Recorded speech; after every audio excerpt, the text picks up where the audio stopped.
여기 보니까요, 재수출 면세하고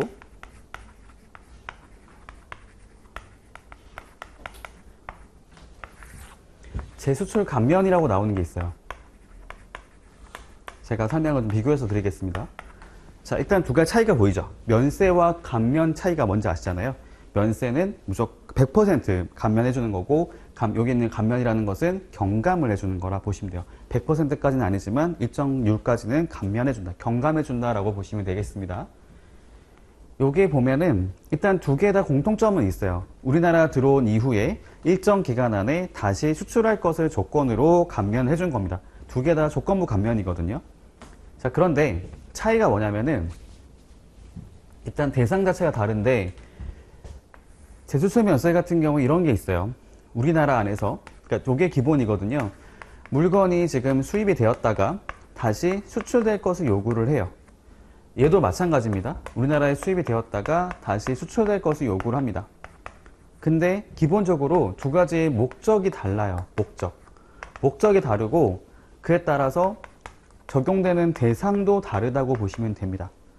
일단 저희가 재수출 면세 같은 경우에는 우리나라에서 뭔가를 지금 사용하는 것이 기본 조건은 아니에요. 그러니까 물건이 수입을 하잖아요. 수입하는 목적이 여러 가지 있겠지만 그게 우리나라 안에서 이게 사용을 하기 위한 용도로 들어오는 것이 아니라, 그걸 가지고 뭐 검사를 한다거나 전시를 한다거나 수리를 한다거나 이런 목적으로 들어왔다가 나가는 경우 말하는 것이고, 얘네들은 기본적으로 말하는 게 뭐냐면 사용이 목적이에요. 사용 목적이고, 얘는 사용 목적은 아니라고 보시면 돼요. 물론 사용의 범위가 넓긴 넓죠.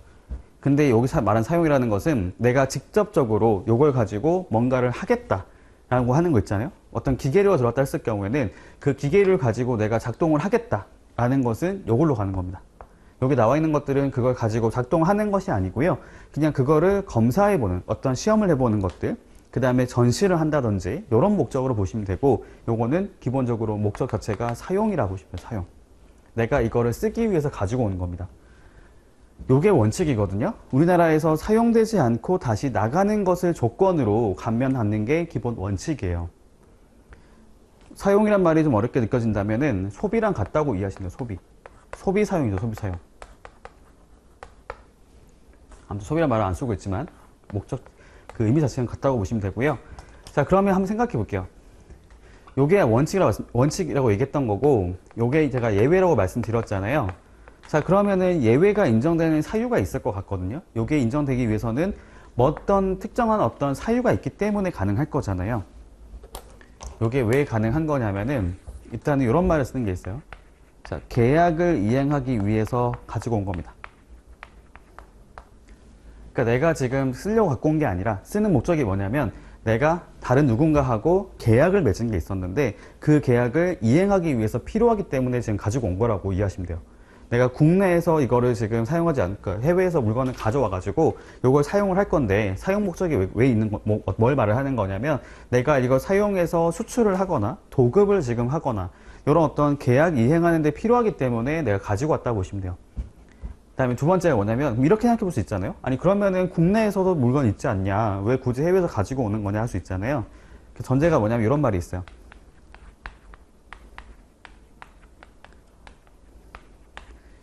이렇기 때문에 가져온 겁니다 라고 한 거죠. 제가요, 계약을 이행을 해야 되는데 국내에서는 이게 만들어지는 물건이 아니기 때문에 어쩔 수 없이 제가 해외에서 가지고 온 겁니다. 근데 금방 쓰고 다시 갖고 나갈 거예요. 내보낼 겁니다 하고 나서 감면을 받는 거예요. 요게 핵심인 거죠. 국내 제작이 곤란하다라는 것이 핵심 단어라 보시면 돼요. 용어. 근데 이런 것들도 사실 애매하잖아요.